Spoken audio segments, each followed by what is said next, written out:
¿No les molesta? Y listo, pues les cedo la palabra. Muchas gracias. Bueno, pues Camila, de antemano un agradecimiento por la invitación.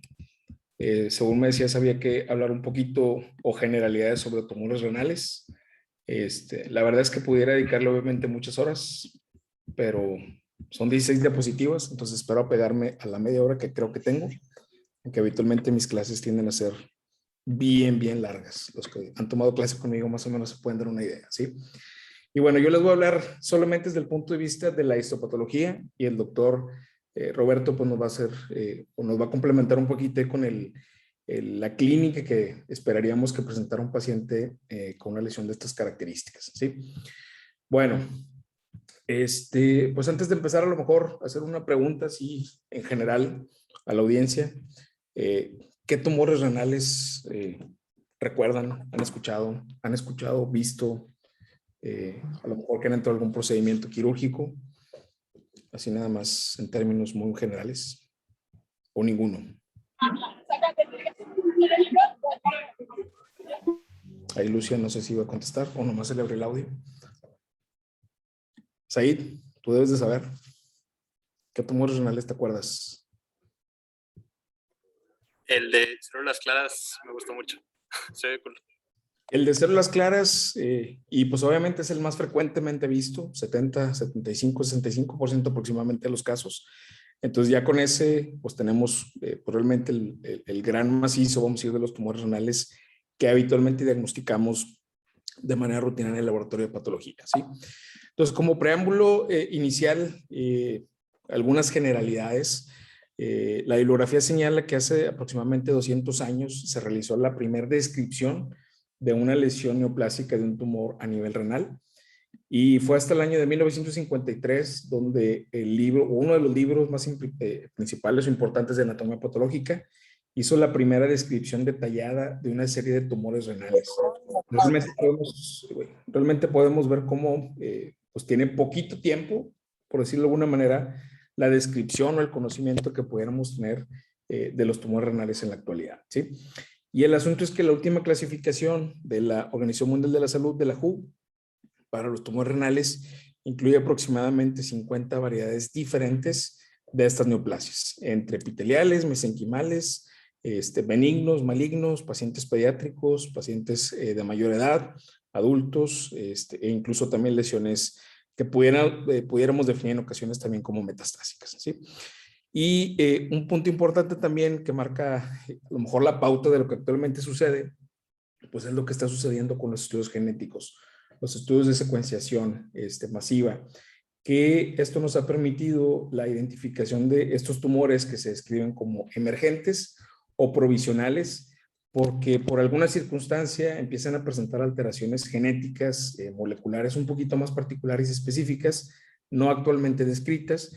Entonces empiezan a aparecer como muchos de esos tumores que están como asociados a la translocación, a la deleción o a XY alteración genética, ¿sí? Esta es más o menos la última clasificación, la que hacía referencia yo del 2016, del libro de la WHO. La verdad es que es un muy buen libro. Obviamente está un poquito más dirigido al aspecto clínico y patológico específicamente de los tumores geniturinarios. Y esta es la lista que les digo establece la WHO. Según yo son alrededor de unos 60 aproximadamente.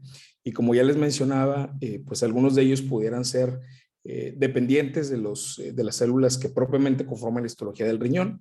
Algunos otros que pudiéramos definir como tumores de tipo mesenquimal, si son dependientes de cartílago, de hueso, de músculo, etcétera, etcétera. Y pues por ahí hablábamos también de algunos otros poco frecuentes, como pudieran ser incluso tumores de características neuroendócrinas, ¿sí? Recientemente también ha aparecido este concepto de renal mass biopsy. Muchos de los tumores renales que actualmente nosotros vemos en la práctica, por lo menos acá en el laboratorio, yo creo que es algo que sucede de manera muy frecuente y ahorita seguramente también el doctor Roberto nos va a hablar un poquito más de eso. Se pueden diagnosticar de manera incidental o son diagnosticados más bien de manera incidental. ¿Qué significa esto? Que el paciente a lo mejor fue por otro síntoma, fue por a lo mejor para realizar algún tipo de check-up médico, como parte a lo mejor del protocolo Los estudios que se realizaron, pues puede haber sido un ultrasonido, algún estudio de imagen un poquito más dirigido, y a lo mejor el paciente, por las características y el tamaño del tumor, pues no ha dado pie o no ha presentado hasta este momento sintomatología. Y este es el concepto de establecer un diagnóstico de manera incidental. El paciente fue por otra circunstancia y pues simplemente se observa en los estudios, ¿sí? Se utilizan las biopsias percutáneas. Estas están perfectamente bien validadas, son también bastante seguras. Y esto es más o menos lo que implica el procedimiento. El paciente pues en esta posición. Los riñones, como sabemos, anatómicamente son retroperitoneales, habitualmente pues midiendo alrededor de unos 10-12 centímetros aproximadamente de polo a polo. Y por la ubicación, pues simplemente con el uso de un transductor o con el uso de una tomografía, pues se ubica la lesión y pues se realiza la punción, vamos a decirlo, de la lesión en cuestión. Y a partir de este cilindro, de esta estructura que es lo que se obtiene, pues es que nosotros pudiéramos, perdón, establecer el diagnóstico, y en base a ese diagnóstico pues ya se definiría a lo mejor cuál es la mejor opción oncológica para este paciente. Y un poquito de lo que señala la literatura es que, por ejemplo, si se realizaran este tipo de estudios previos a la biopsia, se pudieran evitar alrededor de unas 6,000 nefrectomías radicales o nefrectomías parciales, porque no necesariamente la lesión en cuestión pues es un tumor, ¿sí?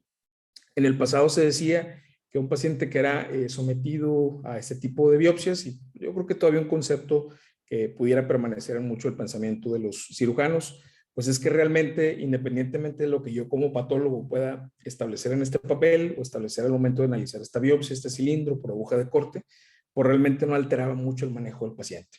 Independientemente de eso, el paciente iba a ser sometido a una nefrectomía, ¿sí?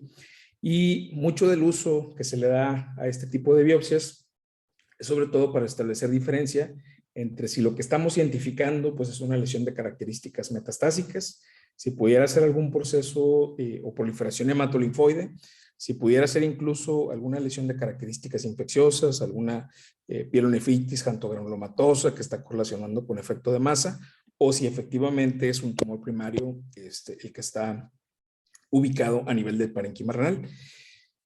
Es una prueba que tiene una sensibilidad y especificidad bastante alta, superior al 98%, pero el asunto también es que es importante que nosotros como patólogos y lo que tendríamos que estar transmitiendo también a los clínicos es que en ocasiones hasta un 25% de los tumores pudieran presentar dentro de la misma lesión una heterogeneidad tumoral.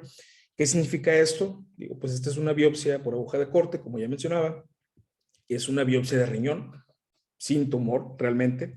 Pero suponiendo que este fuera un tumor, pudiéramos asumir a lo mejor que aquí tenemos un tumor que es a lo mejor un grado 1 o que es bien diferenciado, y puede ser que todo el cilindro sea más o menos de las mismas características, y si es una masa a lo mejor que mide 5 centímetros, 10 centímetros, y la aguja de corte justamente incidió sobre este punto, pues ¿qué me dice a lo mejor que en esta zona que no fue biopsiada, pues haya necrosis o que pudiéramos tener un tumor de mucho mayor grado y que también esto pudiera impactar de manera diferente la decisión que clínicamente va a tomar el urólogo o el team quirúrgico para decidir qué va a pasar con este paciente, ¿sí? Entonces, aquí en patología lo que hacemos nosotros característicamente, una vez que se recibe el producto de la nefrectomía radical, que es la resección de un riñón, pues se pesa, se mide. Característicamente, pues esperaríamos que el riñón trajera su atmósfera adiposa, su grasa, su capsulita de Gerota. También habitualmente y de manera intencionada tendríamos nosotros que establecer si efectivamente dentro de la nefrectomía también se incluye la glándula suprarrenal, medirla, pesarla, identificarla de manera específica y establecer incluso, dependiendo de la ubicación que tenga la lesión, si es un tumor que se está saliendo del riñón, de la cápsula renal, y que pudiera estar invadiendo o involucrando estructuras adyacentes. Y eso a lo mejor ahorita platicamos. Pues como ya le refería, se pesa, se mide, dependiendo de la ubicación de la lesión. Pues también es importante tratar de ubicar u orientar, si es que a lo mejor la solicitud no lo refiere, si es el riñón izquierdo, si es el riñón derecho, si es un tumor que radiológicamente se ubica a nivel del polo superior, a nivel de la parte media o a nivel del polo inferior, ¿sí? Después lo que se hace es un corte en este sentido, un corte coronal. Clásicamente lo que haríamos es, a lo mejor en la pequeña proyección o emergencia que tenemos del segmento uretero, si este está totalmente permeable, se introduce una pequeña guía, ya sea de metálica o de madera, para poder establecer realmente con exactitud la parte media, y siguiendo esa pequeña guía que hemos introducido, pues es un corte en este sentido. Y esto pues nos permite valorar el riñón, o lo que corresponde prácticamente al parénquima renal y la relación que tiene pues obviamente con la grasa adyacente, ¿sí? Obviamente este es un riñón que no tiene una lesión neoplásica, pero es simplemente como para establecer la dinámica del proceso macroscópico que habitualmente tenemos nosotros en los laboratorios, ¿sí? También pudiéramos hablar de una nefrectomía parcial, obviamente dependiendo de las características. A lo mejor eso lo pudiéramos platicar ahorita con el doctor Roberto. Si es un tumor a lo mejor que está muy periférico y es un paciente que a lo mejor las condiciones pues son las ideales para pues no aventurarse, sino realmente hacer una cirugía muy bien orientada y donde no es necesario a lo mejor resecar el 100% del riñón y que pudiéramos hacer una nefrectomía parcial, pues en ocasiones también es algo que sucede. Nada más que ahí sí es bien importante que tomemos en consideración nosotros en patología lo que va a suceder con el borde de resección quirúrgico. Aquí, por ejemplo, tenemos el producto de esta nefrectomía parcial. Vemos lo que corresponde con la grasa pues, adyacente o la grasa que está envolviendo el riñón, lo que corresponde con la corteza, la médula renal, y vemos que es un tumor que está perfectamente bien definido, que ahorita a lo mejor hablamos un poquito de eso. No tenemos una regla como para establecer la medida, pero pudiera estar alcanzando alrededor de unos 1,5 centímetros, 2 centímetros.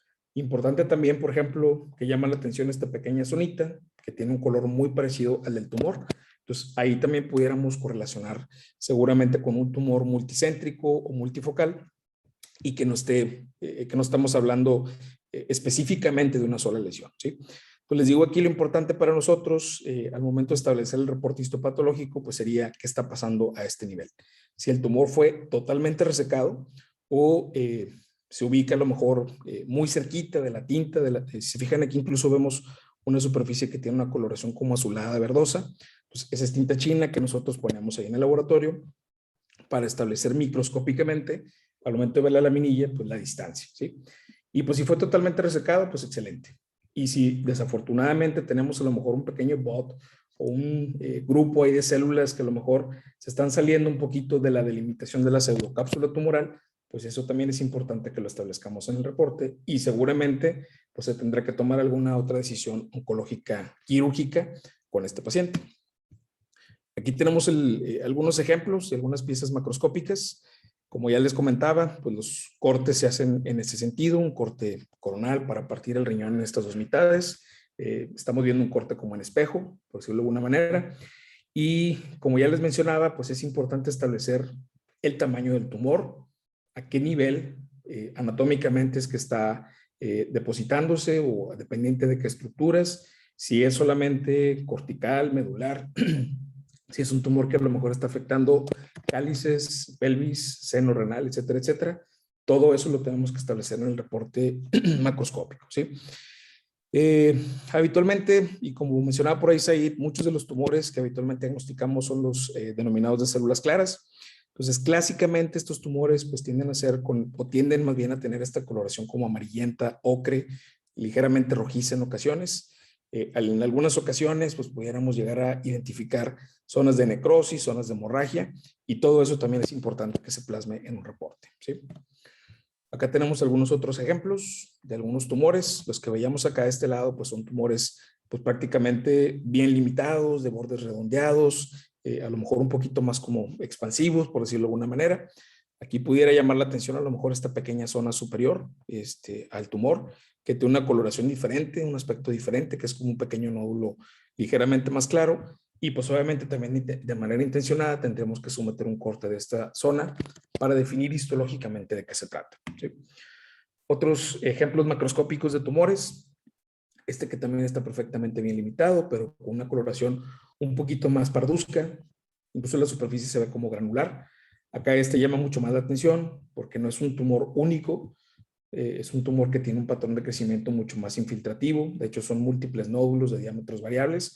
Entonces, algo que también tomamos nosotros en consideración es que muchos de los pacientes que habitualmente presentan tumores como el que estoy mostrando acá en la parte inferior, pudieran ser parte de síndromes o pudieran ya tener como alteraciones genéticas familiares o una carga genética mucho más significativa como para identificar, les digo, estos tumores multifocales o o no perfectamente bien limitados, ¿sí? Y este otro que tenemos acá, pues también es un tumor, pues definitivamente mucho más grande. Parece también que tiene una conformación como bilobulada y significativamente vemos como incluso el mismo aspecto macroscópico lo vemos que está pues envolviendo, está como metiéndose al espesor de del uretero, ¿sí? A lo mejor conformando trombos o conformando también propiamente pues, parte del tumor que se está proyectando del riñón, que está emergiendo el riñón. Y obviamente, pues digo, eso también es algo que impactará de manera pues negativa en el pronóstico para el paciente, ¿sí? Entonces, ya hablando específicamente de los tumores, el primero de los 4 o 5 que voy a platicar es el carcinoma renal de células claras. Este representa un 70%, como ya mencionaba, de los tumores malignos a nivel renal. Se origina de las células que revisten característicamente los túbulos proximales, que es histológicamente lo que veríamos. Si recuerdan por ahí en histología o si no han visto histología, pues lo menciono. Los túbulos contorneados proximales tienen un epitelio cúbico ligeramente columnar, un citoplasma eosinófilo, porque es rico en mitocondrias, y además característicamente tiene pequeñas proyecciones a manera de pequeñas microvellosidades, ¿sí? Que pues tienen su función para ayudar a la excreción de la orina. Predominantemente se presenta en hombres con una relación ligeramente más elevada comparativamente con las mujeres, de 1.5 a 1, y habitualmente se presenta en pacientes por arriba de los 40, 50 años, clásicamente, ¿sí? El 90% de los carcinomas renales de células claras, que es la connotación aquí en inglés, clear cell renal cell carcinomas, presentan alteraciones en el cromosoma, el brazo corto, perdón, el cromosoma 3, y específicamente mutaciones en Monkey Pelindau. Tanto aquellos que pudiéramos definir como de desarrollo hereditario familiar, o aquellos que de manera espontánea, por decirlo de alguna manera, se presentan en algunos pacientes.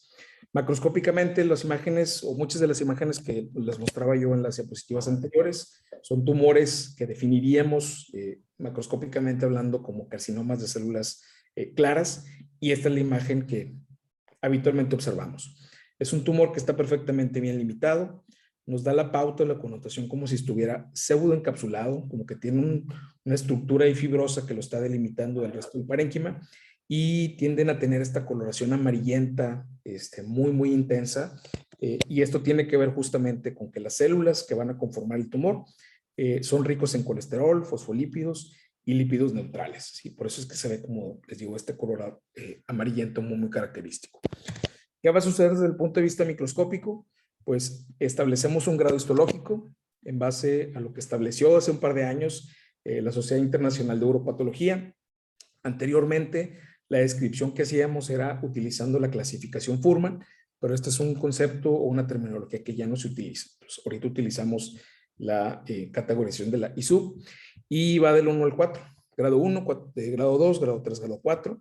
Entre más bajo sea el grado, la imagen histológica tiende a ser mucho más favorable, por decirlo de alguna manera, y si tiene un grado mucho más elevado, pues también la morfología, el aspecto de las células, pues es mucho más bizarro, mucho más como atípico, ¿sí?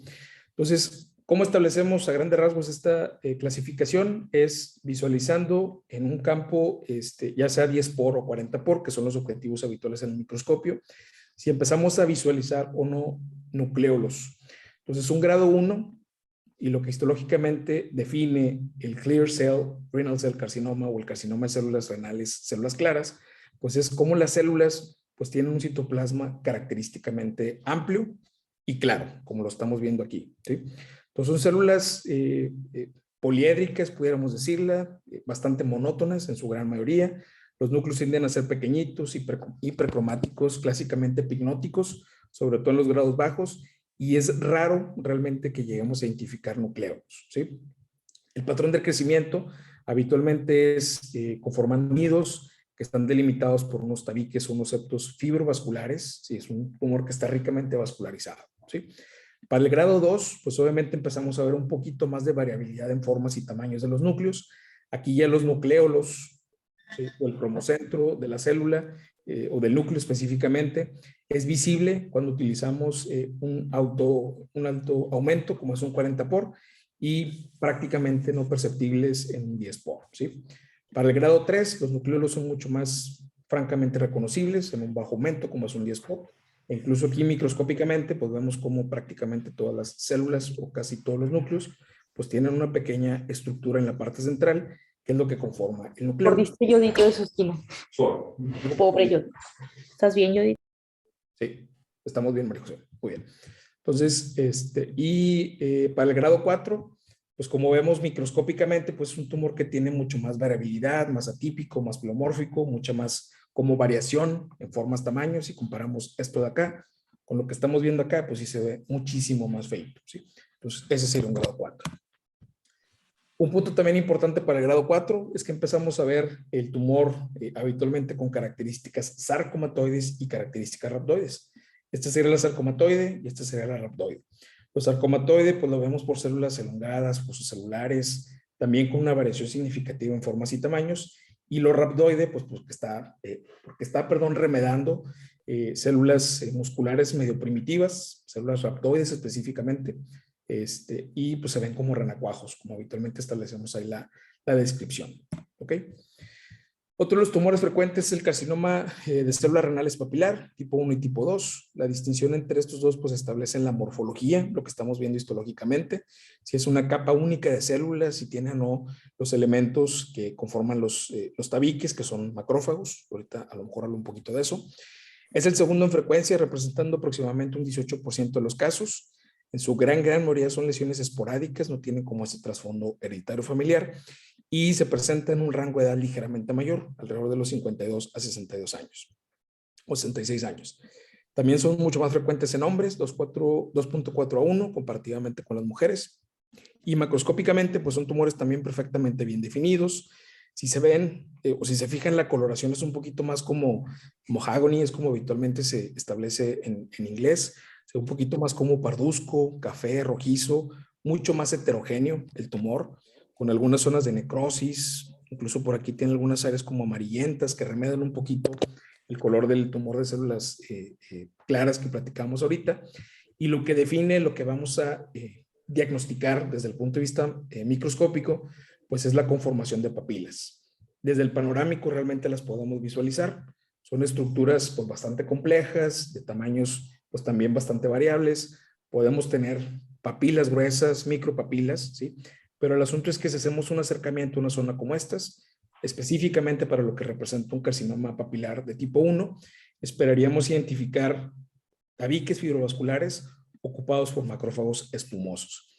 Otro punto también que marca la diferencia entre tipo 1 y tipo 2 es que habitualmente el tipo 1 tiene una capa única o hasta dos capas de células, habitualmente un citoplasma mucho más eosinófilo, más rosa, y el tipo 2 tiene más capas de células de revestimiento y habitualmente no identificamos los macrófagos espumosos a nivel del tabique fibrovascular. ¿Sí?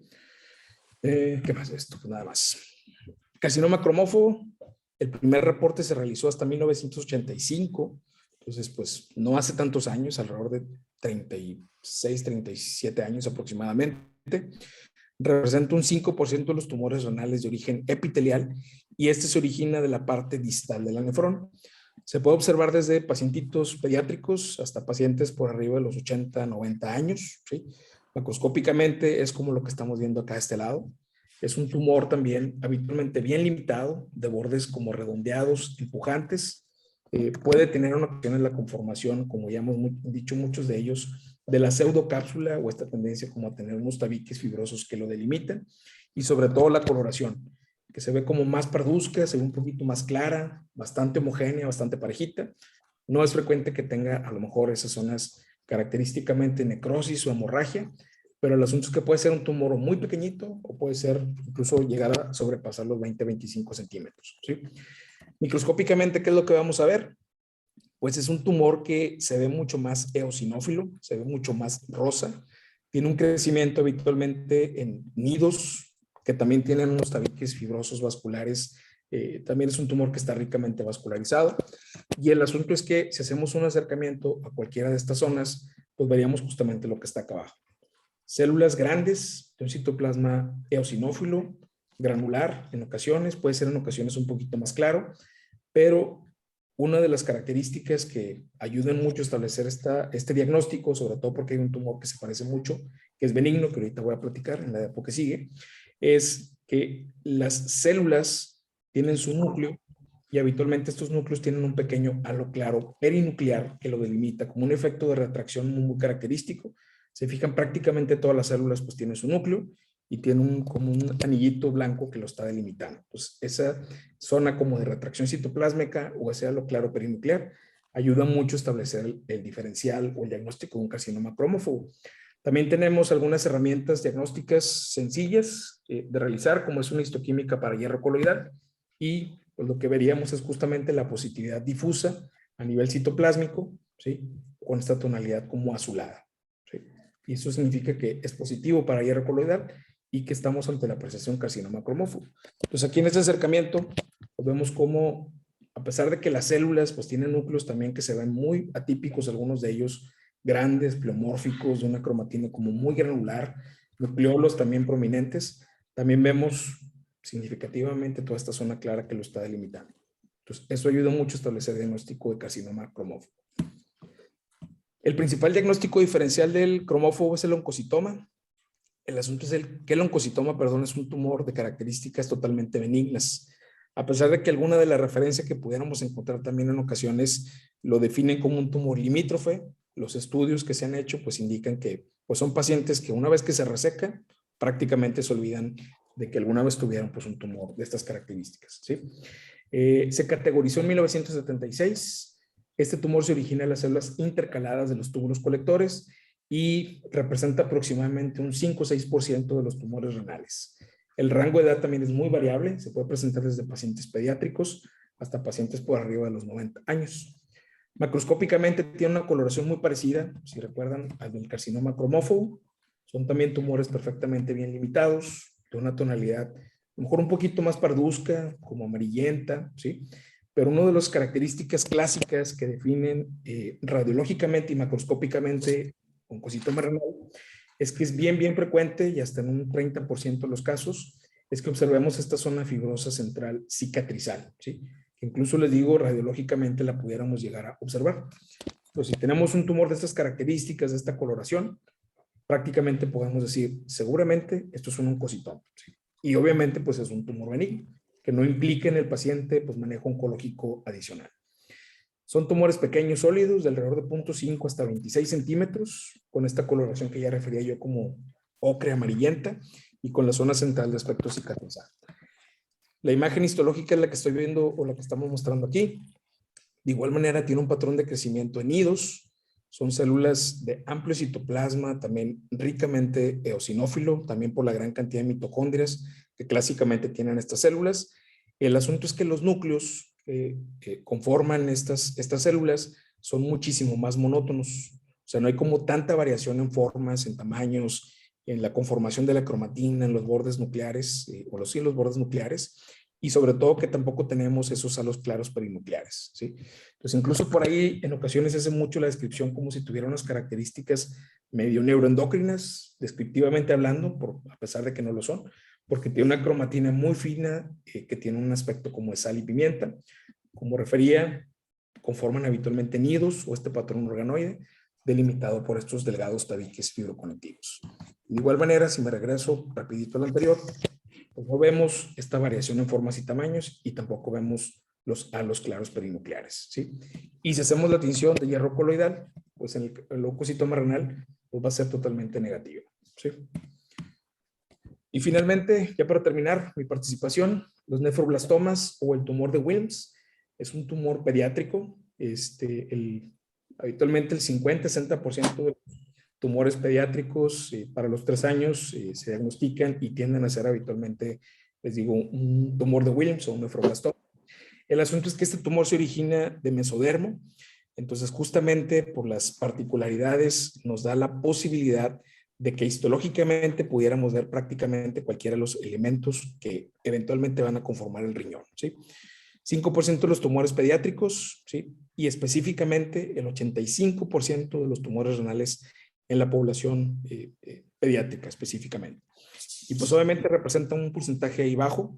Si lo comparamos, por ejemplo, con otras neoplasias, sobre todo neoplasias hematológicas, tumores del sistema nervioso central, pues representa solamente el 5% de lesiones pediátricas.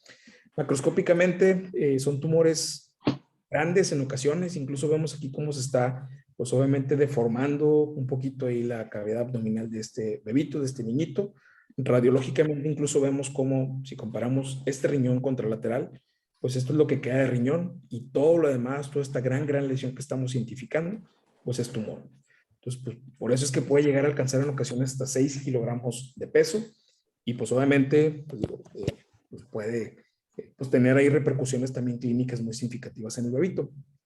Microscópicamente, este es un tumor que se define trifásico.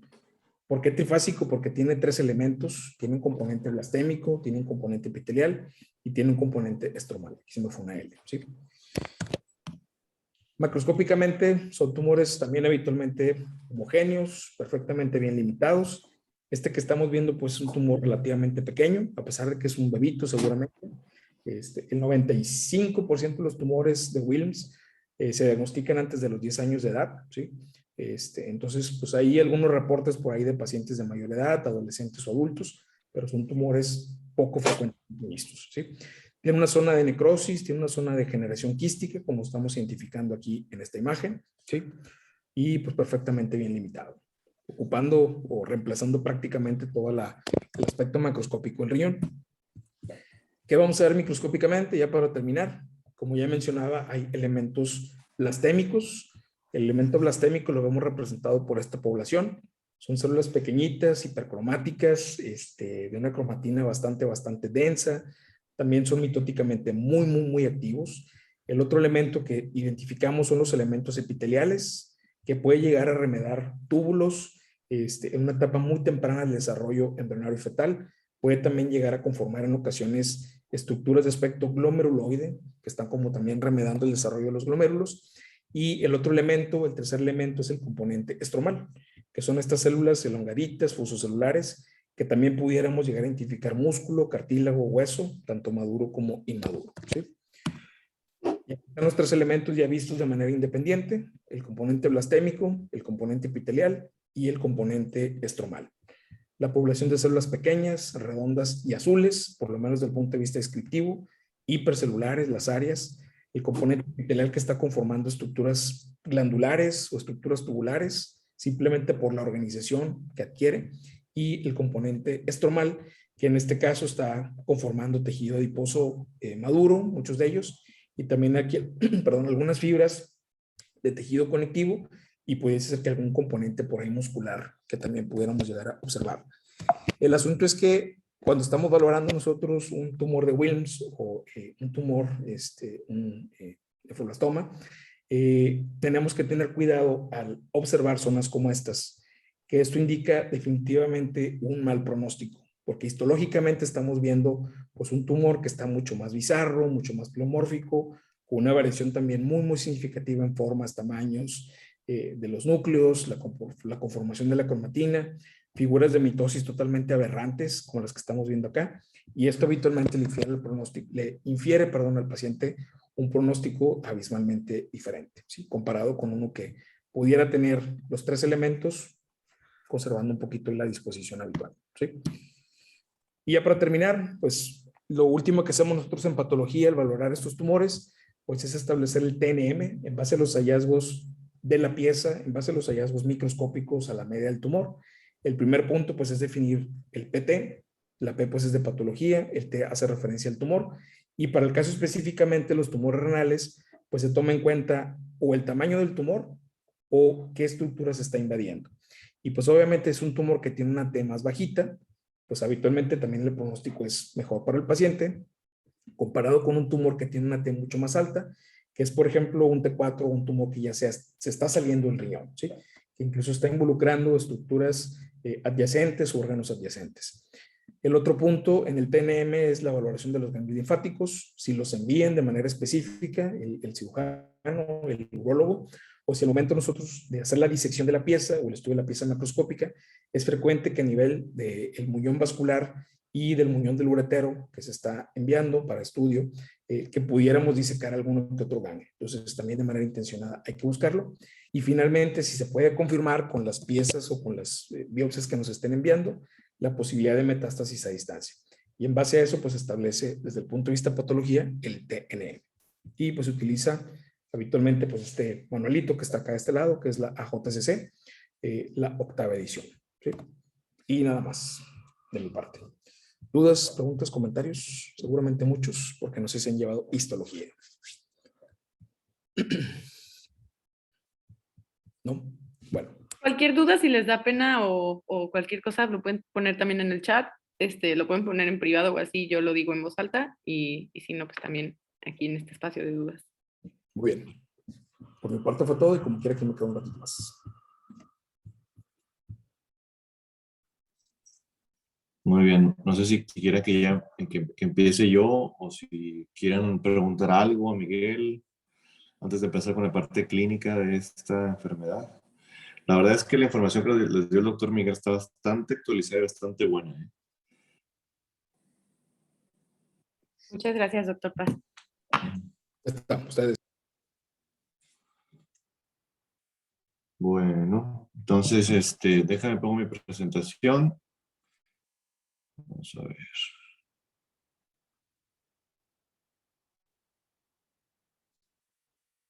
Voy a compartir pantalla.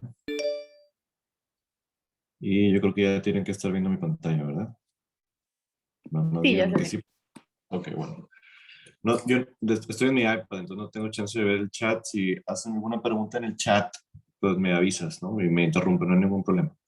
Okay. Bueno, yo voy a hacer algo conciso en el abordaje clínico y el tratamiento, que ya más o menos lo tocó el doctor Miguel en su información. No es nada complejo, la verdad, el tratamiento de estos pacientes, bueno, más bien la decisión de qué hacerle a estos pacientes. Lo que sí es complejo a veces es el diagnóstico, porque esta enfermedad, estas neoplasias renales no causan, en la mayoría de los casos, no causan ningún síntoma. Entonces, el diagnóstico, la mayoría de las veces, en 60% de las ocasiones, es incidental. Y quiere decir que se diagnostican porque el paciente tenía otra dolencia, otra molestia, otro problema, por ejemplo, gastrointestinal. Se realiza un eco abdominal o un TAC y ahí se encuentra de forma incidental los tumores. Entonces, ahora como tenemos estos estudios de imagen más a la mano, se diagnostican de forma incidental. Antes, en los 80, 90, como no había tanto, no se realizaban tantos de estos estudios de imagen, un buen porcentaje de pacientes se diagnosticaban porque ya el tumor estaba invadiendo localmente, incluso ya provocando metástasis que le hacía al paciente manifestar alguna otra cosa, por ejemplo, tumores en tejidos blandos, que se biopsiaban por cirugía general o por un dermatólogo o alguien y se encontraban que el tumor era células claras.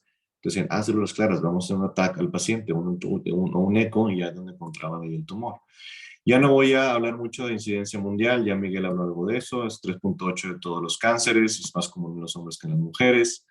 El cáncer urológico renal es de los tumores o cánceres más mortales, incluso más mortal que el de la próstata. No tiene la mayor incidencia, es mucho más común el cáncer de próstata, pero es bastante mortal el cáncer de riñón. La edad media, la que aparece es a los 64 años, pero puede durar mucho 50 y 70. Últimamente hemos visto muchos tumores en pacientes jóvenes, entre los menores de 40 años, o más bien entre los 30 y los 50 años, y también eso les confiere cierta mal pronóstico, empeora un poco el pronóstico. 73,000 casos nuevos por año en Estados Unidos, y bueno, eso es muy importante porque casi siempre el paciente, ya que se lo diagnosticas, te pregunta, ¿por qué me ocurrió esto, doctor? ¿Sí? Perdón, pensé que hacía una pregunta. Bueno, voy a seguir.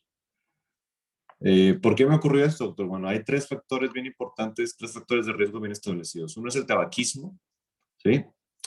El otro es obesidad y el tercero es hipertensión arterial, ¿sí? Esos tres son los factores de riesgo bien establecidos para el desarrollo de esta enfermedad. Si bien la mayoría son de aparición esporádica, algunos, de entre el 3 al 4%, están ligados a síndromes familiares como von Hippel-Lindau, y ya vieron que bien uno de los genes, o el gen que más comúnmente se ve alterado y está encargado de producir la alteración celular en esta enfermedad, es el gen de von Hippel-Lindau. Bueno, la enfermedad de von Hippel-Lindau es una enfermedad hereditaria que confiere también, como parte de muchas otras manifestaciones de este síndrome, una es la aparición de tumores renales comúnmente multifocales y bilaterales. Hay otros síndromes también que pueden heredarse y provocar la aparición de cánceres renales. Esto es anatomía pura. El riñón, sabemos que es un órgano retroperitoneal, normalmente mide entre 10 y 2 centímetros de longitud, 5 a 7 de ancho y 3 a 4 de diámetro. La mnemotecnia más común es 12, 6, 3. Múltiplos de 3. Órgano retroperitoneal con un peso de 150 gramos y tienen típicamente una vena y una arteria principal. La arteria se divide en 4 arterias anteriores, una arteria posterior. La vena también es una solamente en cada lado, pero en muchas ocasiones hay variantes anatómicas en las que puede haber 2 arterias o 2 venas. Esto es bien importante para nosotros, los urólogos, al momento de planear una cirugía, y hacer una cirugía radical, una cirugía parcial, es saber la vasculatura renal, porque ya sabemos a cuántas arterias tenemos que ligar, cuántas arterias tenemos que buscar, cuántas venas hay, cuántas tenemos que ligar. Y típicamente la relación anatómica del complejo vena arteria pelvis renal es de anterior a posterior. Más anterior está la vena, después la arteria y atrás está la pelvis renal. Entonces, depende del sitio que estemos disecando, si es la cara anterior o cara posterior de riñones, podemos encontrar diferentes estructuras. Como les dije ahorita, la mayoría son esporádicos, o sea, aparecen de nuevo estos cánceres renales. La mayoría, como ya dijo Miguel, son las células claras y algunos síndromes familiares, entre 2 al 3%, están ligados a esto. No voy a hablar de todos, pero conózcanlos. El von Hippel-Lindau, que seguramente ya conocen, es el más común. Esclerosis tuberosa también, seguramente ya lo han escuchado por ahí en sus clases. Hay otros más, como la leiomyomatosis hereditaria, el Birt-Hopf-Dutt también, el carcinoma papilar hereditario. Todos estos son síndromes familiares que se pueden heredar y pueden estar ligados a la aparición de cánceres de origen renal. Cuando vemos un paciente, por ejemplo, que tiene tumores bilaterales o múltiples recurrencias, si ya se operó una vez, se le quita un riñón y tiene recurrencia en el otro, estamos obligados a investigar si no tiene alguno de estos síndromes. Y bueno, los tipos histológicos, ya habló Miguel, no voy a hablar más de estos, pero bueno, ya sabemos que el más común es células claras, es el que más comúnmente vemos, seguido el papilar y el cromófobo, y luego hay muchos otros más que están por ahí descritos, que son raros, son de aparición rara, pero existen, ¿sí? Bastantes más. Pero la gran mayoría son células claras, papilar y cromófobo. Muy bien, esto ya habló Miguel. Ahora sí, presentación clínica. Como les dije ahorita, la mayoría no existe, voy a dar un tantito de tamizaje y prevención. No existe un tamizaje para estos tumores como en otros cánceres, como el cáncer de mama, por ejemplo, que el paciente tiene que autoexplorarse las mamografías, o cáncer de próstata, que el paciente tiene que realizarse un antígeno prostático en un rango de edad, o el cáncer de testículo, que se le tiene que instruir a nuestros pacientes que tienen que autoexplorarse. En cáncer renal no existe un tamizaje, no existe la indicación de que, bueno, todas las personas entre los 50 y 65 años tienen que hacerse un eco abdominal o un eco renal de forma seriada. No es así. Sí existen los check-ups médicos que se realizan por empresas o que se refuerzan a los pacientes de forma particular, pero no es con el fin de buscar un cáncer renal. Claro que si tenemos un paciente, por ejemplo, que llega espontáneamente con hematuria macroscópica a la consulta o urgencias, entonces estamos obligados a buscar el origen de esta hematuria, que pudiera ser un cáncer, ya sea renal o vesical, ¿no? Entonces, la mayoría se van a presentar de forma incidental o asintomáticos. El 60% en condiciones ideales, ¿no? De un país con niveles de los servicios de salud ideal. A lo mejor en México es un poquito menos, pero ideal. Y en otros países posiblemente, como en Alemania, es un poco más, hasta el 75%. Pero en general es el 60% la presentación incidental o asintomática. Antes se le llamaba también el tumor del internista, sin agraviar a los internistas, pero porque era algo que diagnosticaban ellos, porque ya en forma metastásica el tumor se puede presentar en cualquier parte del cuerpo. Puede presentarse como dolor óseo, puede presentarse como un tumor en tejidos blandos, hay pacientes que han tenido tumores en lengua y resulta ser un cáncer de células claras, tumores en piel y resulta ser un cáncer de células claras, pueden presentar incluso solamente hematuria y el paciente va a consulta con su internista y al final el internista decide, logra diagnosticar un cáncer renal. Entonces, es bastante imitador este tumor, sobre todo en años anteriores, cuando no había tanto tecnología radiológica tan a la mano, más bien. Otra forma es la clásica triada, una triada clásica, que más bien ya no se le llama triada clásica, sino la triada de demasiado tarde, o too late, porque está compuesta de hematuria, dolor y masa palpable. Esto nos quiere decir, ya cuando el paciente tiene hematuria, ya tiene una invasión al sistema colector. O sea, ya creció la masa que típicamente se genera en la corteza, ya invadió, creció y invadió el sistema colector y produjo hematuria. Dolor, porque ya estuvo distendiendo la cápsula renal, o incluso provocando compresión de otros órganos adyacentes y duele.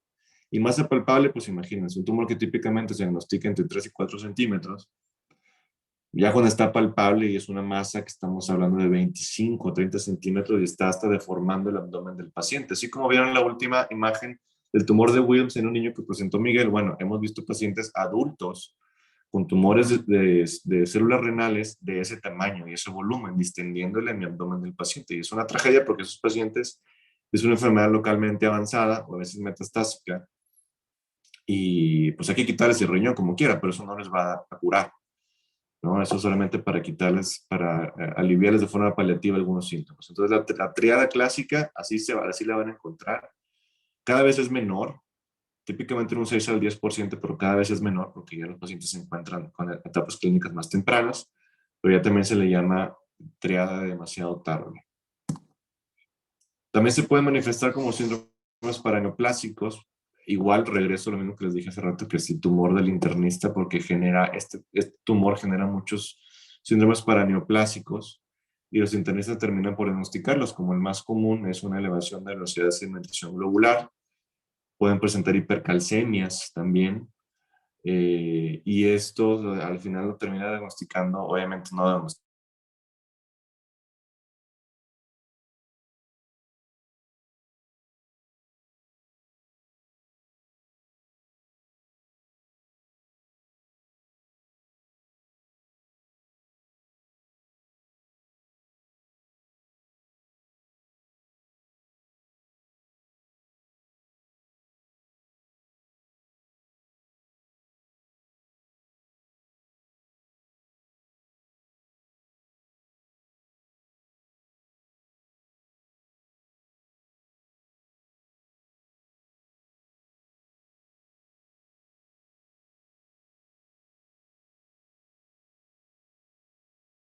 Hola, doctor.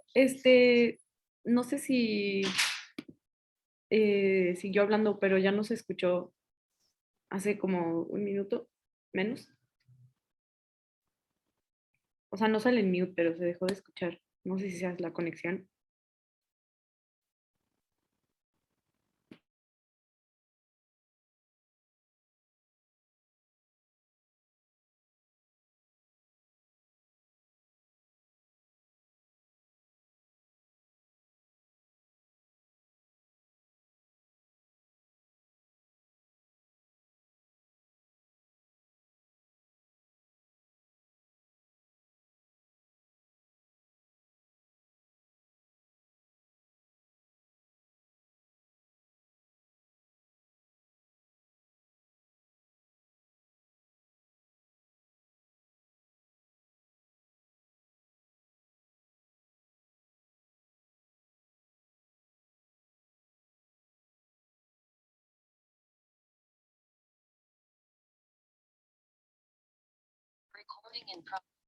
Ya si me escuchan. Hola chavos, Sí, ¿escuchan al se doctor escucha. Roberto? No, Ya se escucha.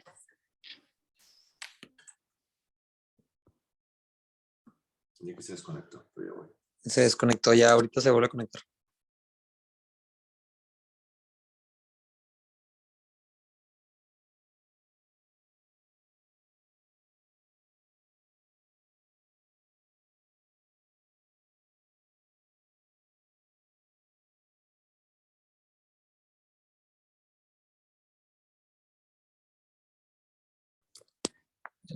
Ya.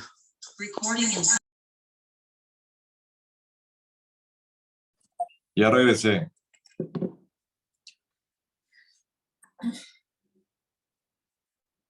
Ya se escucha. Espérame. Ya lo volví a hacer co-host para que pueda para compartir pantalla. Ok, ¿ya se compartió? Sí, Sí, ahí ¿verdad? se ve. Bueno, me quedé aquí, de esto no queda duda, ¿verdad? Sí, no sé hasta dónde me escucharon, pero al final les dije que no suma 100 porque varios pacientes un paciente puede tener un síndrome paraneoplásico y a la vez el metastásico o tener triada clásica, ¿no? Entonces, hasta aquí vamos bien. Entonces, había otros datos clínicos que nos pueden hacer sospechar de un tumor renal, por ejemplo, un aumento en la presión venosa dentro de la vena cava o la porta por una masa extrínseca comprimiendo o un trombo venoso que puede, por ejemplo, el paciente provocarle un varicocele derecho aislado. Y eso en un paciente de más de 50 años, el hallazgo urológico en una exploración física de un varicocele derecho severo nos obliga a descartar que no tenga un tumor renal.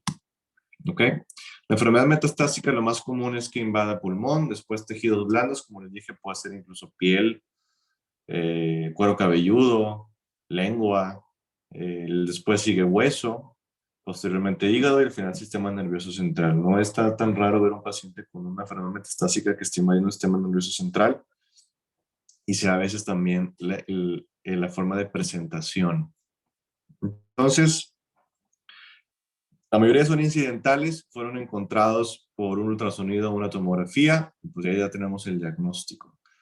La mayoría de estos tumores los diagnosticamos, la gran mayoría, un 95%, la tomografía contrastada es suficiente. Por ahí entró el doctor Miguel en un tema controversial para nosotros los urólogos, que son las biopsias. Ahorita voy a hablar un poquito desde la perspectiva urológica sobre las biopsias. Ya no están tan satanizadas como antes, pero seguimos sin necesitar de biopsias en la mayoría de los casos para diagnosticar un cáncer renal. La mayoría los diagnosticamos mediante estudios de imagen, con estudios contrastados, que sería la tomografía con contraste. Entonces, el workup, pues es la historia clínica de exploración física, obviamente, como les dije que la mayoría o un buen porcentaje tienen síndromes paraneoplásicos, pedimos exámenes completos, biometría, perfil bioquímico, PFH, por ese síndrome de Stoffel que les digo, calcio porque pueden provocar hipercalcemia,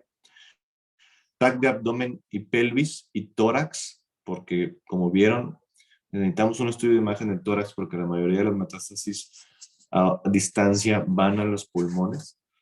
Si el paciente no se le puede administrar contraste porque tiene falla renal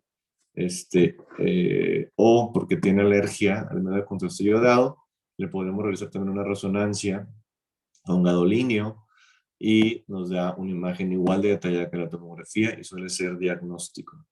¿Por qué es diagnóstico? Cuando vemos una masa renal que realza o capta medida de contraste, es una masa vascularizada y tiene una característica radiográfica muy común, muy evidente, que le confiere el dato de malignidad.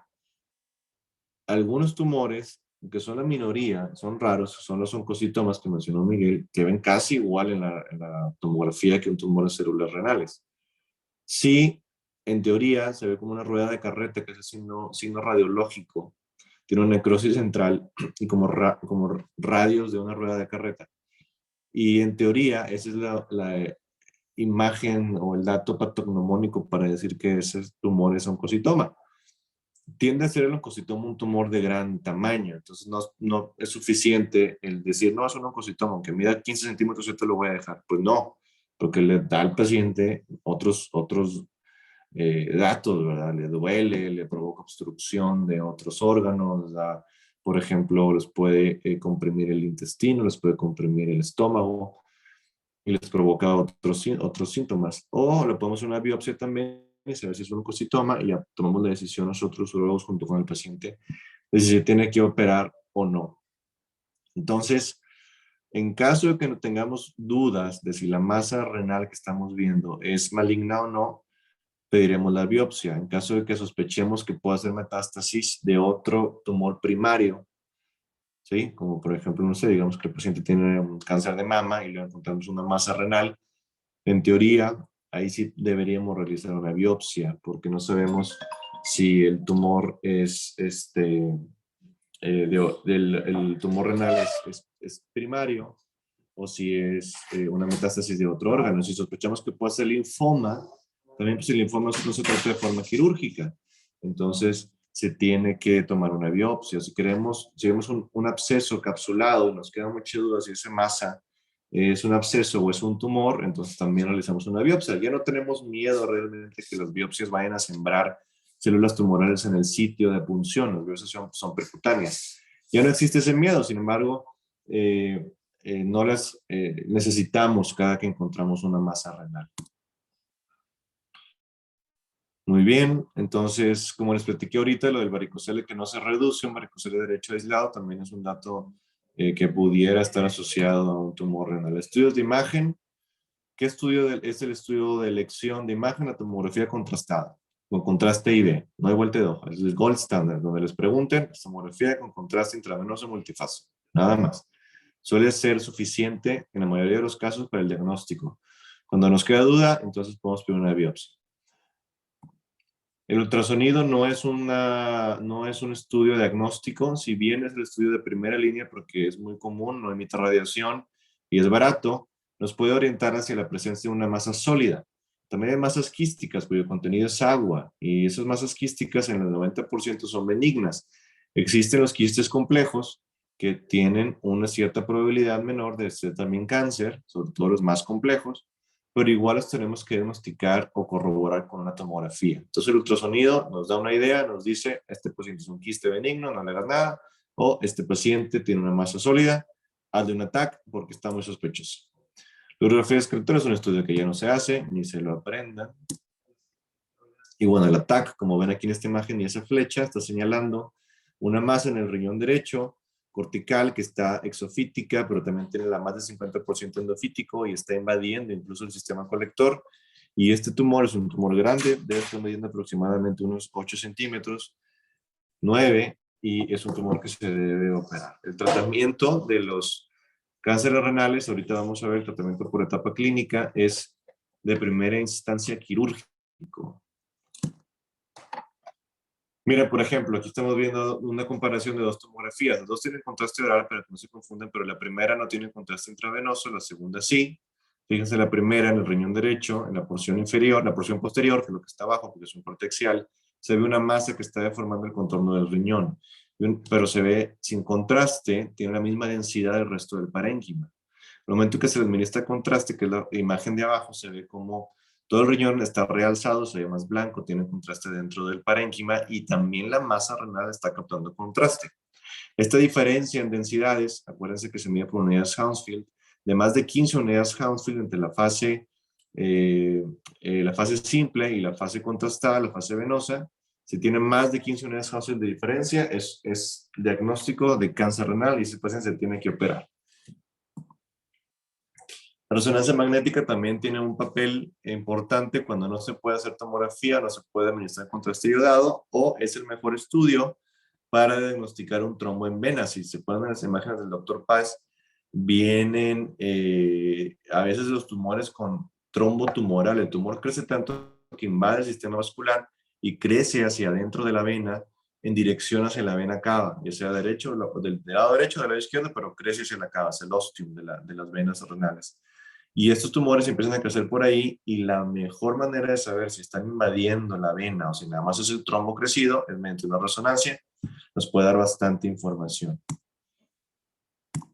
El PET-CT aún no tiene una utilidad bien demostrada. Se puede utilizar para diagnosticar metástasis o seguimiento de metástasis, pero como tal un estudio para diagnosticar cáncer en el riñón, todavía no. La tomografía o la resonancia son más que suficientes.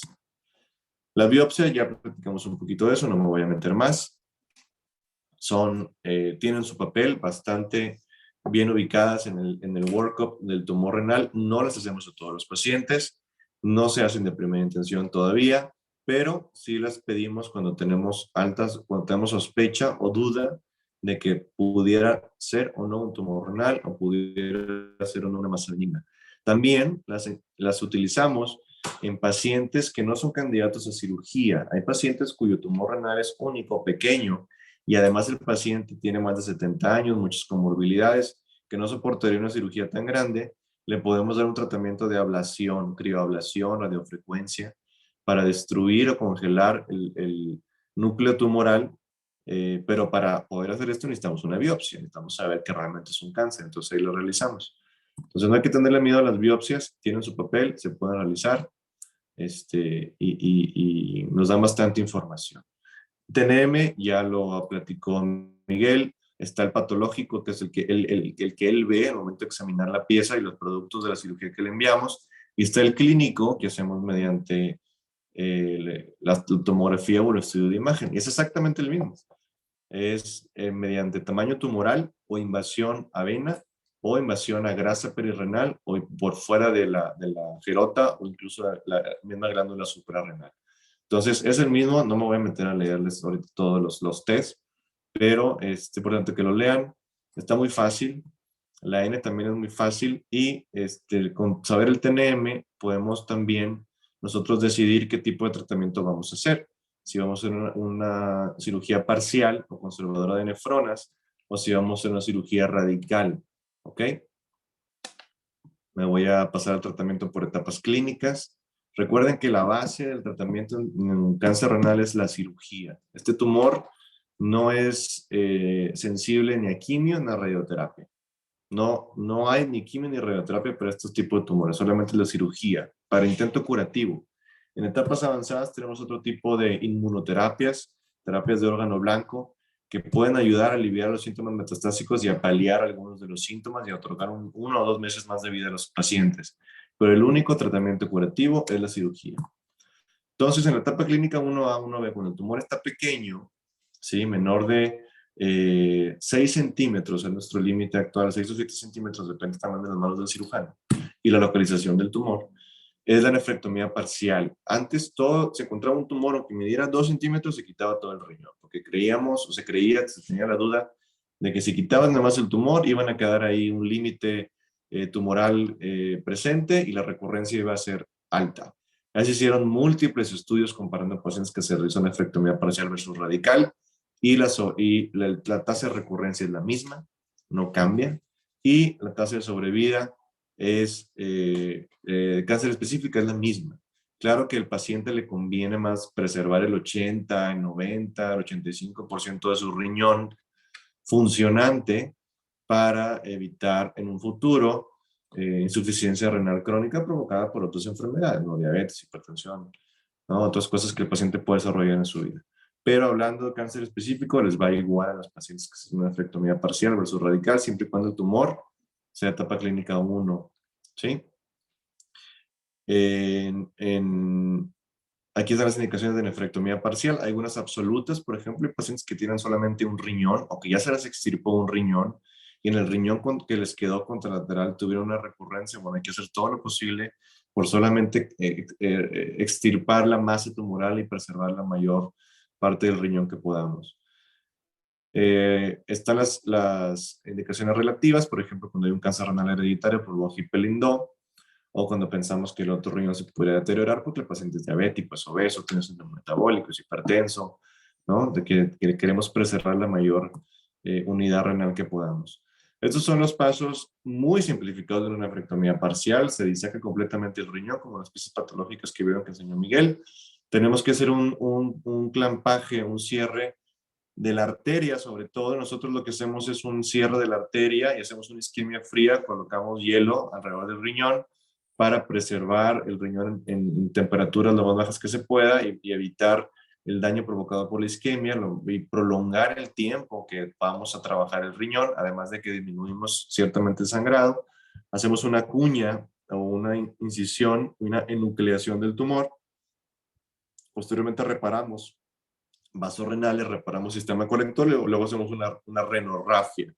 Reparamos el riñón, lo cerramos en la mejor forma en la que se pueda para un control hemostático y luego quitamos las pinzas de la arteria o el bulldog que está cerrando la arteria. Digo, está demasiado simplificado, pero a fin de cuentas eso es lo que hacemos. Se puede hacer de forma abierta, de forma laparoscópica. La indicación, la guía clínica indica las dos por igual. La ventaja de la abierta es que podemos tener un margen tumoral transoperatorio. La ventaja de la laparoscópica es que son menos incisiones y una recuperación funcional un poco más rápida, pero al final el resultado oncológico es el mismo para los pacientes. Voy a pasar a la parte de ablación. El tratamiento para etapa clínica 2, que son tumores más grandes, mayores de 7 centímetros, una localización difícil, por ejemplo, como muy endofíticos, muy metidos hacia el seno renal, cerca de la arteria, cerca de la vena, que tiene una complejidad mayor, se tiene que hacer una nefrectomía radical. La nefrectomía radical involucra teóricamente la extirpación del tumor, su grasa perirenal, la cápsula o la fascia de Gerota y también la glándula suprarrenal. Eso es lo histórico. Ya no siempre quitamos la glándula suprarrenal, también hay estudios que ya tienen algo de tiempo en el cual si el tumor no está en la porción superior, si no es un T3, si no está radiológicamente, macroscópicamente invadida la glándula, la podemos preservar. Igual se compararon pacientes en los que se preservaron, en los que se extirpó y la tasa de invasión fue muy baja. Entonces no hay necesidad de quitar la la glándula suprarrenal, a menos que el tumor esté en polo superior, que esté macroscópicamente o radiológicamente invadida, o sea, de un T3 para arriba, ¿ok? Entonces se quita, tampoco hay necesidad de quitar todo el uréter. El uréter completo se quita cuando estamos hablando de otra enfermedad, que son los tumores de urotelio. La adrenalectomía, como ya les comenté, no siempre la retiramos, solamente cuando hay factores de riesgo, ya les dije, localización del polo superior, tumor T3 en adelante, o cuando hay presencia de metástasis o ganglios positivos, o cuando hay invasión macroscópicamente o radiológicamente de la glándula. Muy bien. Y el seguimiento de estos pacientes una vez que se operan es cada 6 meses por 2 años y luego de forma anual por 5 años. Después de los 5 años, prácticamente, si ya no tuvieron recurrencia, podemos decir que están curados. ¿Cómo es el seguimiento? Con estudios de imagen, obviamente, como no hay ningún síntoma, solamente con tomografía contrastada o resonancia podemos evaluar si hubo recurrencia en el tumor en el riñón que dejamos, si hubo recurrencia en el riñón del otro lado, si hubo recurrencia en el pulmón, en el hígado o en otros órganos que están ahí cerca de los riñones. Y la enfermedad metastásica es una enfermedad avanzada con un muy pobre pronóstico. Se tiene que operar en pacientes cuyo tumor le está provocando hematuria, que le provoca anemia, que le provoca invasión a otros órganos, que es una masa demasiado grande, demasiado dolor, y es resecable, que radiológicamente podemos ver que se puede resecar, pues lo quitamos de forma paliativa. Pero si no se puede quitar, si es inoperable, lo único que le queda al paciente son inmunoterapias o terapias para órgano blanco. Y la única ventaja de la metastastectomía es si tiene una sola metástasis, el riñón se puede operar, se puede hacer nefrectomía radical y la metastastectomía. Y se podría otorgar un mejor pronóstico a los pacientes. No completamente se van a curar, pero se les puede dar un poco más de meses o años de vida, ¿no?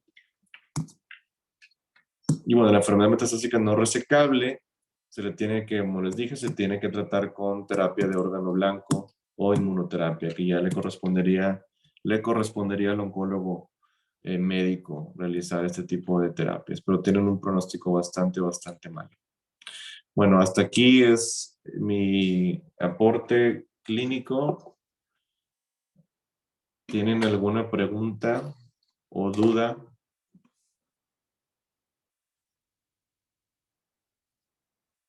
Sí, güey, ¿verdad? No me fui hace mucho. Sí, aquí sigo. Oye, Roberto, ¿Qué edad?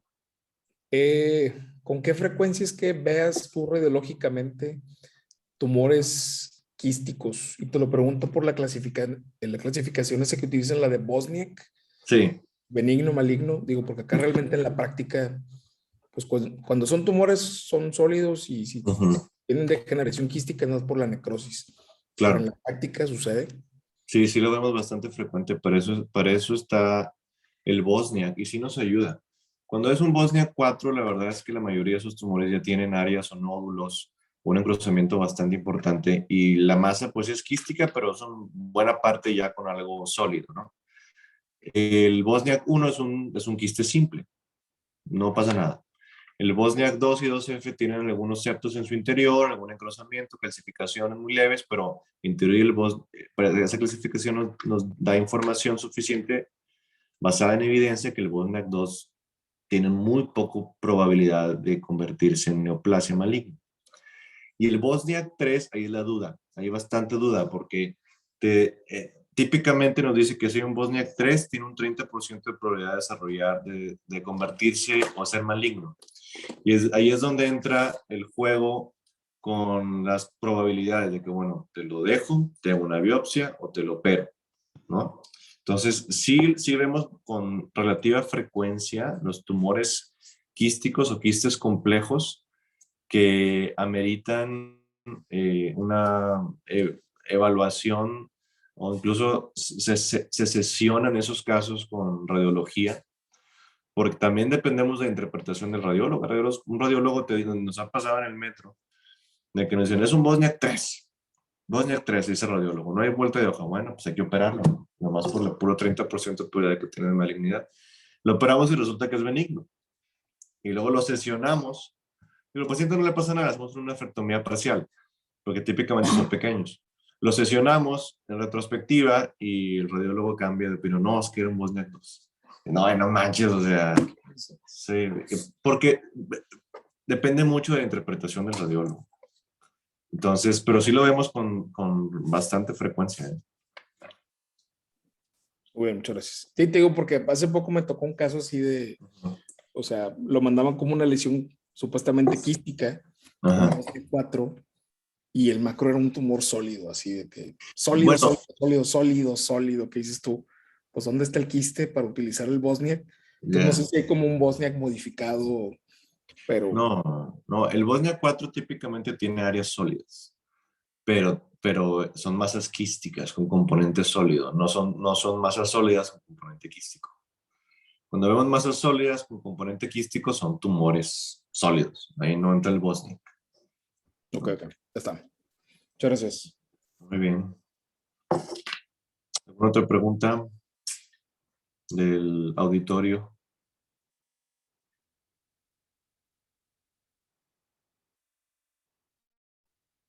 Muy bien. Pues no sé si hay algo más que agregar. A ver, ¿me puso algo aquí? Aprovechen, sí, aprovechen que estamos aquí. Doctor, yo tengo una pregunta, un Ujú. poquito no relacionada, pero quería preguntarle cómo fue hacer la especialidad en Dresden. Ah, mira, yo cuando estaba residente, va a sonar como chiste, pero es la realidad. Cuando estás de residente y también estudiante, vas a congresos y pues, hay congresistas invitados internacionales. Bueno, ahorita no hay congresos presenciales, ¿verdad? Pero cuando hay congresos presenciales, aprovechen el platicar con los congresistas invitados que van. Nosotros tenemos típicamente un congreso de Uroonco todos los años en Acapulco y es un congreso muy petit, realmente no va mucha gente. Y siempre invitan a congresistas internacionales y ofrecían desayunos de que, bueno, un día puedes desayunar con los ponentes, ¿no? Tú te apuntabas y yo dije, yo voy a apuntar con el doctor Manfred Wirth, ¿no? Que venía de Dresden. Y nos sentamos con él y platicamos y tú le dije, doctor, ¿cómo ves? Y me interesa mucho ir a hacer, sí, claro que sí. Entonces fui a rotar de residente. Y luego de ahí es el caminito para allá después, recién salido, ir a hacer allá un entrenamiento con ellos. Entonces, no se aprovechen estas oportunidades porque es mucho más fácil cuando ya te conocen, cuando ya te vieron, cuando platicaron contigo, que si nomás les mandas un mail de que, oye, soy fulanito de tal, soy de Monterrey, quiero ir para allá, y soy hijo de mi papá.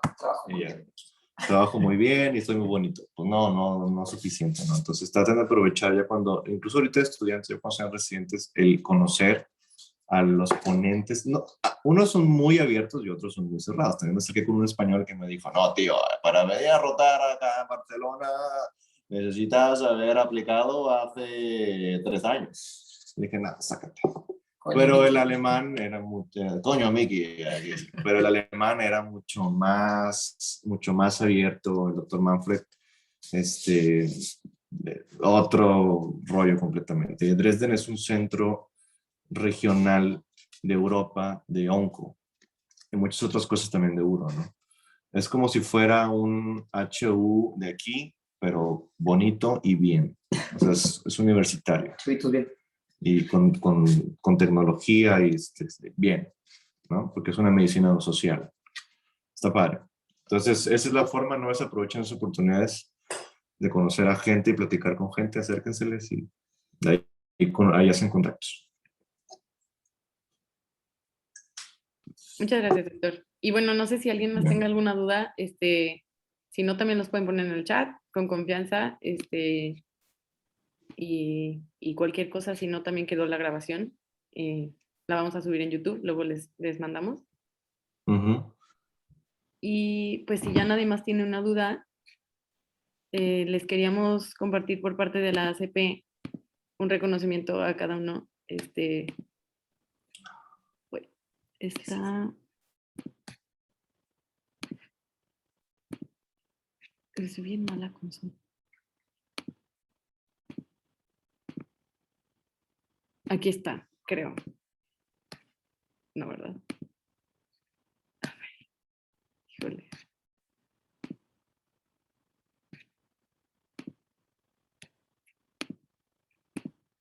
Aquí está. Un reconocimiento aquí está el de, también se los vamos a hacer llegar por WhatsApp. Aquí está el del doctor Roberto González y aquí está el del doctor Miguel Ángel Paz. Muchas gracias por su tiempo y por la información. Se me hizo súper completa y pues sí aprendí, bueno, en lo personal aprendí mucho. Entonces les queríamos agradecer de parte de toda la ACP. Muchas gracias por invitarnos. Yo también aprendí bastante de lo que nos dijo Miguel. Siempre es padre escuchar a alguien que sepa del tema, ¿no? Bastante. Se supone. Entonces, sí, antes teníamos nosotros en el metro muchas sesiones